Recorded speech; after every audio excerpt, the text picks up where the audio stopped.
Israelis went to the polls for the fourth time in 2 years today. Prime Minister Benjamin Netanyahu, already Israel's longest-serving prime minister, is hoping for another term, but is under strong pressure from the opposition to leave office. Voter turnout was high despite voter fatigue amongst Israelis who've done this 3 times before in the past 2 years. Analysts there say that this election is more a referendum on Israeli Prime Minister Benjamin Netanyahu, who is currently on trial for corruption. One politician who'd like to see Netanyahu go is a member of Knesset Ruth Wasserman Lande. I spoke to her before polling day and began by asking her if these polls would make a difference. If there is a transfer government, which means that until a government will be formed, there will be a kind of a transit period, something that we unfortunately have seen because of our very complex coalition system. In that situation, the presence of my party, the Blue and White Party, within the government is quite crucial for checks and balances. I think that is the beauty of democracy. And in a sense, that is what we have been doing since we entered the government in the first place.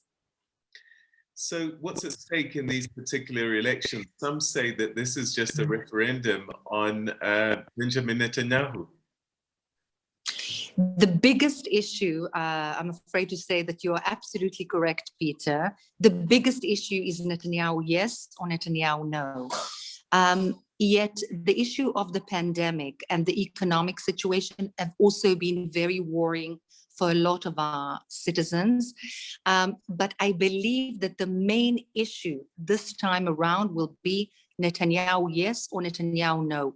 Particularly, Peter, because sitting at the head of the Likud party means that other parties, for example, the Russian party by Lieberman, for example, the Yesh Atid party by Yair Lapid, they will not sit with Netanyahu at all, meaning that, again, there will be a difficulty in forming a coalition.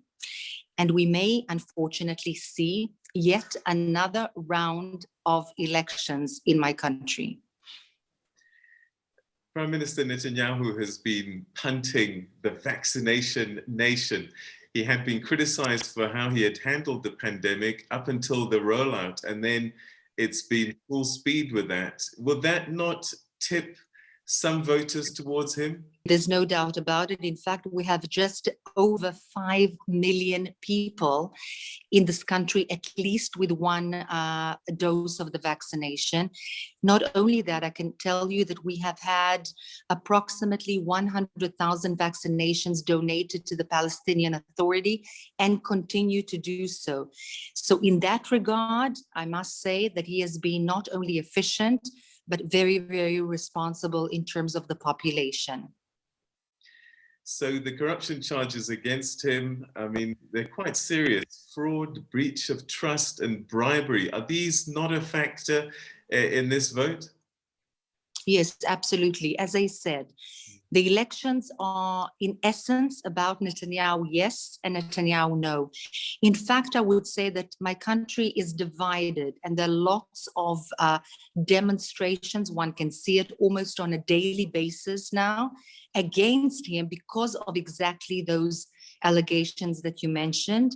And we want to personally and my party replace him in order to have a clean slate with which to lead the Israeli people. Help us understand, for some of us on the outside looking in, what does it mean in Israel to be right-leaning, centrist and left-leaning? What do these positions really mean in terms of Israeli life? So I would say that my party, just to place myself, is centrist. In other words, it's not very much right, it's not very much left. The Israeli left and right are a little bit economic, in other words, like in Europe, like in the United States, but the most important issue are the social and political regional issue pertaining to the Palestinians, to the neighbors, and so on. The right is more against giving up more land, whereas the left and the center are more pragmatic about it, understanding that some giving up of land is needed in order to reach agreements. That, I would say, is the most important inherent aspect of being left or right in Israel. Let's talk a little bit about the Arab Israelis. Is this an election that's important to them as well, given that they make up about, what, 20% of the population? I would say even 22% of the population is Arab Israeli. The Arab Israeli constituent is made up, in fact, of mostly Muslims. Some of those Muslims are Bedouins from the south and from the north of Israel. A small percentage are Christians, and there are also Druze that are neither Christians nor Muslims. So it's not a homogeneous group. And yet, of course, they have the right to vote. And there are, in fact, especially in these elections, a crucial part of the elections and are being courted, I would say significantly, even newly courted by all parties, which is very interesting. So if they make up 22% of the population, why don't they make up 22% of government?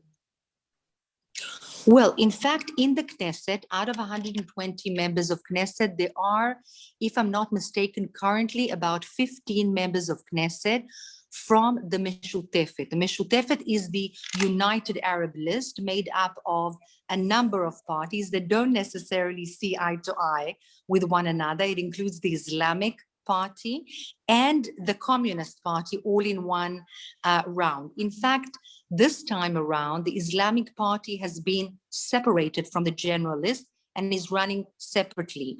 And they are represented in the Knesset. I must say that there's a lot of antagonism towards the Arab members of Knesset amidst the Arab Israeli street. There's a feeling that they do not necessarily enough represent the needs, the daily needs of the people. But there is a representation. Is there enough, in my humble opinion? No. We need to strive for more representation also not only in political seats, but also in high professional seats. And one of the things that I've been doing for the past 20 years is, in fact, being very, very active in the Arab Israeli sector in my country, for the sake of inclusion, basically, more inclusion. Increasing violence has been something that they've been concerned about. What can be done to deal with that issue? Okay, so this is one of my flagship issues, not only while I'm in politics, but for years. There is a huge, unbelievable rise in violence and crime amidst the Arab street. It is quite shocking, I must say, and there are quite a number of things that need to be done. First of all, I would say that a government decision, a minister's decision, a comprehensive one, needs to be reached, as was done at the time of the late Prime Minister Arik Sharon vis-a-vis a Jewish Arab poor city near the airport called Lod. And the crime and the violence there was significantly reduced when he brought all the ministries together, all the local authorities together, all the relevant bodies together, and basically made order in that town, which was not an easy thing to do. Education, both formal and informal, an issue of even a small, relatively small, I would say, seemingly negligent issue of giving credit to Arab Israeli loaners by the banks, which are private, is something that we need to look at in order for them to less go to the black market. There are so many steps that are known and they need to be budgeted, which, by the way, 150 million shekels have been given to the formulation of police stations in Arab towns and cities, and illegal weapons to be collected. Is it enough? No. Do we need to make a broader, more comprehensive roadmap? Yes. Does it exist? Yes. We just need to carry it out. And the time is now. Is this an election that means anything to Palestinians? Should they be concerned, or is their struggle going to continue in the same way, no matter what happens in this election? I think that the issue of the Palestinian bilateral negotiations need to happen, regardless of which government it is. I believe, and I said this oddly enough to a radio station of South Africa just a couple of minutes ago. You know, the Abraham Accords and the peace with the UAE, Bahrain, Sudan, Morocco is something that the vast majority of Israelis embrace with open arms. For us, it is almost like the breaking of the Berlin Wall, the acceptance, the people to people, the normalization, the common cooperation in technology and medicine and everything. It's not a given for us. It's something unbelievable. I think in terms of concept and rattling the boat, so to speak, it will do something to the Israeli-Palestinian negotiations, which have been dormant for too many years.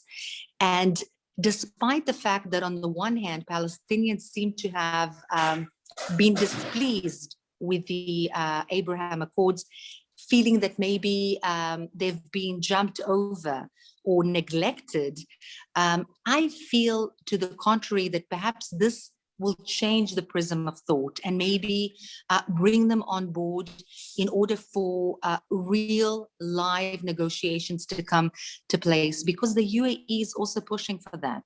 Bahrain is pushing for that. There's a kind of a momentum and it needs to move forward. It's important to my party. I think it's important to the general Israeli public as a whole, given that Israeli security and continuing to embrace Israel as a kind of a sanctuary for the Jewish people, given the persecution over the years, will continue. All right, let's talk a little bit about what you've just mentioned there, Arab countries coming to some kind of diplomatic understanding with Israel. I guess Saudi Arabia is perhaps one of the big fish that Israel's really looking towards, but in this past week, Saudi Arabia has condemned Israel for continued settlement expansion in the occupied West Bank. I wonder what this means. Why the occupation and why the expansion of the occupation? So, okay, expansion of the occupation is coloring or giving a kind of a tone to what is being the expansion of the settlement building. If I may go back a little bit, building over the Green Line has been done for many years, and there's a natural growth of the population. So every once in a while, there is more houses being built for more children and so on. Is this something to be negotiated and to be broken up and given back in direct negotiations with the Palestinians? Yes, certainly. It's one of the issues for the final settlement agreement between the Israelis and the Palestinians, like Jerusalem, like the issue of certain refugees being compensated and so on. The issue of the settlement is and should be within the framework of what will be negotiated with a Palestinian partner. Now, let's just take the sentence and analyze it just for 1 second. The Palestinian partner right now is very much divided. We have the West Bank with the Fatah leadership, and we have the Gaza Strip with the Hamas leadership. And the question is, whom does one negotiate this direct peace? So provided that the Israeli government put aside politics for a second, wants to go on, sees the Abraham Accords as a stepping stone, and is ready to talk, does one speak to the Hamas or does one speak to the West Bank, because they cannot stand one another and will not sit with one another? Perhaps it's politically incorrect, but I would even dare to say that they hate one another more than they hate us. So provided that we speak with the West Bank leadership, led by Abu Mazen, who is the, let's say, internationally recognized elected so-called leader of the Palestinian people, recognized by Arab countries throughout and so on. If you analyze the talk of the Arab Palestinian street towards its own leadership, the feelings are very, very difficult and very antagonistic. There's a lot of anger about corruption, about how this Palestinian leadership is leading. And if an agreement is reached and needs to be reached, I say this very, very plainly, between Israel and the Palestinians, will the Arab Palestinian street respect and accept this kind of an agreement? Because the legitimacy of the West Bank Palestinian leadership is in question vis-a-vis the Arab Palestinian population. And this can be seen in comments, in the social media, on the newspapers, and so on. It's not something that I'm making up. One can check it very, very easily. There's an intricate and inherent complexity in my country as well. I'm the last person to say that there isn't, but also on the Palestinian front. And for 72 years, we have not been able to sit together and agree on what is the roadmap. I believe that the Abraham Accords will allow the platform to necessarily rattle the boat, change the prism of thought, and make this actually move forward. And I hope so very much. Does this mean that this two-state solution is like almost impossible to reach, given all these differences that you've talked about? I very much believe in a two-state solution. My party very much believes in it. It's written black and white in our policy papers. There are some more right-wing factors in the Israeli government that are more inclined towards a one-state solution for all. In fact, oddly enough, a lot of the Palestinians, especially the young Palestinians today, and the right-wingers in our country sort of go for the same solution, which is a one-state solution that I personally disagree with. I think a state for the Palestinians and a state for the Israelis is the right way to go, is the reasonable and fair solution. Is it easy to reach, Peter? Very, very far from it. It's really not an easy solution to reach. Very, very clever people have tried for 72 years, both on the international arena and from within. Peace camps on the Palestinian side, the Israeli side. It's not a clear-cut solution at all. Could that two-state solution look like the 67 borders, or? Yes, yes, with corrections, because the situation is different from 67, both on the Palestinian side in terms of demography and the Israeli side in terms of demography. Also, there are settlements. I will not say that they are not. And there are certain population, let's say, clusters that are more Jewish and some that are completely not Jewish that need to be renegotiated. But generally, not to confuse, because the nitty-gritty is not something that one can talk about in 2-3 minutes. Yes, more or less the 67 borders with minor changes here and there. All right. Today is it's the second day of commemorating Human Rights Day in South Africa. And right. I know that you've spent quite a bit of time in this country, particularly in your teen years. So you would have seen the Bantustans and the difficulty that people had in terms of freedom of movement. And perhaps you might understand some of the sentiment when people actually use words like Israel is an apartheid state, because there is a lot of restrictions that Palestinians have in terms of movement, getting out of the areas that they live in. Israel has always said this is about security. Human Rights Watch says Israel today maintains an entrenched system of institutionalized discrimination against Palestinians in the occupied territory, repression that extends far beyond only security rationale. How do you address that? First of all, thank you for the question. I salute the South African people. I salute the freedom of the Black South African people. I, in fact, was a teenager, as you said, in high school, when just the years before Nelson Mandela was freed, and it impacted the way that I think and I see the world in terms of my perspective. I came with that to Israel to make a difference, to give in my own input for whatever it's worth. I can say from the bottom of my heart, apartheid is an awful, terrible, there are not even words enough that I can think of to say how terrible, unequal, and inappropriate that situation was and is.